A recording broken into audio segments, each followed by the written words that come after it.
Senhor presidente, senhoras e senhores senadores, no momento em que esta Casa acaba de apreciar a indicação da senhora Magda Maria de Regina Chambriard para assumir a diretoria-geral da Agência Nacional do Petróleo, Gás Natural e Biocombustíveis, é necessário alertarmos para o fato de que as agências estão numa encruzilhada. O ciclo do governo atual, em seu início, deu mostras de que sua intenção era acabar com mais essa herança do governo Fernando Henrique. Com o passar do tempo, duas ordens de questão tiveram lugar. De um lado, era necessário acomodar partidos e aliados em posições com a remuneração minimamente razoável. De outro, era cada vez mais evidente que a máquina pública sentia a necessidade da mediação das agências em sua relação com o setor privado. Na falta de capacidade para inventar outra fórmula institucional, as agências acabaram tendo uma sobrevida.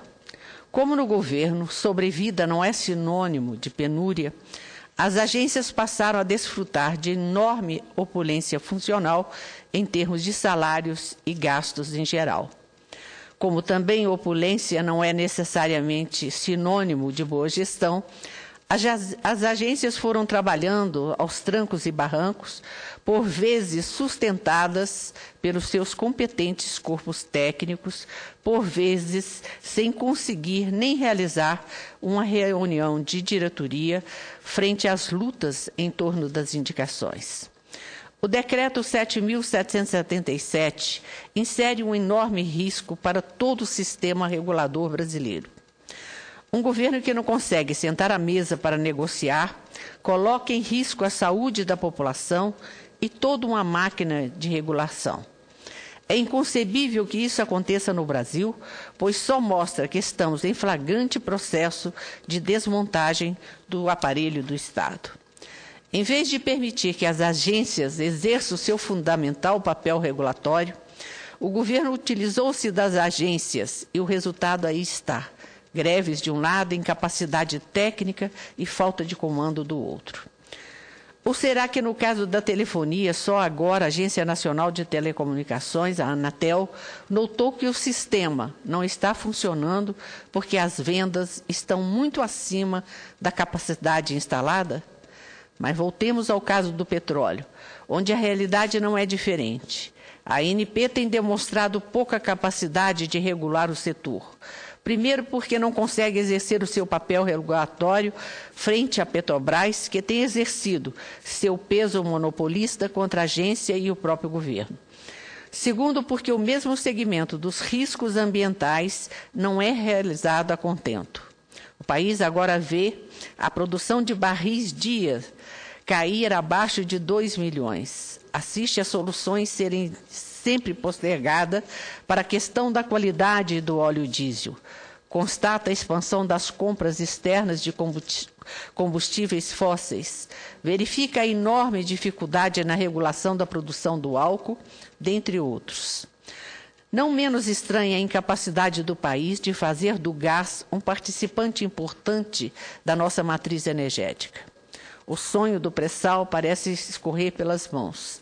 A Petrobras já não mostrava grande capacidade de investimento, mesmo depois da operação de capitalização realizada em 2010.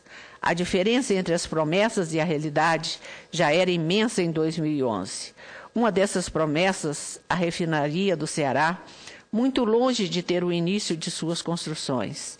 A de Pernambuco está em situação mais favorável, mas a um custo muitas vezes maior que as primeiras estimativas. Se nos anos 70 e 80 a grande crítica era de que a empresa era utilizada como instrumento de política econômica, justamente para segurar a inflação por meio do reajuste dos preços dos derivados do petróleo, agora o processo vem se sofisticando. Ao instrumento de política econômica, devemos adicionar o uso da empresa como instrumento de política partidária, na pior acepção do termo. O mais perigoso é que a Petrobras perdeu o foco empresarial. Resolveu se comportar como político, tentando satisfazer as expectativas de quem comanda. Rumou para as ações que passam a cobrir um leque muito amplo. Por exemplo, bancar o ressurgimento de uma indústria naval brasileira seria muito interessante, desde que feito com o cuidado devido para não transformar fomento em desperdício. Infelizmente, o que vimos não foi mais que uma atabalhoada inauguração de esqueletos, e os acionistas estão cobrando isso. Pior, uma empresa moderna e global não pode deixar de ter um cuidado imenso com seus custos e suas estratégias de compra. Hoje, sua própria direção vem fazendo meia-culpa. A Petrobras vem comprando mal, e isso se reflete nos seus custos de produção. Isso se reflete também na sua capacidade de exploração de petróleo. O país não deixará de pagar a conta do atraso, mas talvez tenha que pagar na bomba de gasolina os absurdos da má gestão que fizeram da nossa joia da coroa de uma das empresas brasileiras. E o que tem a Agência Nacional de Petróleo, a ANP, com isso? Tudo, porque a agência tem um setor a regular. Ela não pode, especialmente no regime monopólico, como é o caso, olhar sem ver ou fingir que fiscaliza sem tomar nenhuma atitude. As agências são organismos de Estado e a função que lhes foi atribuída foi a de regular mercados, o que inclui as suas empresas em benefício da população. Infelizmente, os últimos anos fizeram das agências mais cabides de emprego do que organismo de regulação. Se o país não conseguir enxergar isso, todos sofreremos as consequências. A encruzilhada é agora. Ou o governo convence das atribuições e do modelo de agências reguladoras, ou é melhor promover a sua liquidação. Nós, no Congresso Nacional e a população brasileira, ficaremos agradecidos se a primeira opção for a escolhida, isto é, que as agências reguladoras sejam respeitadas e consideradas no seu papel regulatório. Era o que tinha a dizer, senhor presidente. Muito obrigada. Obrigado, senadora Luciana.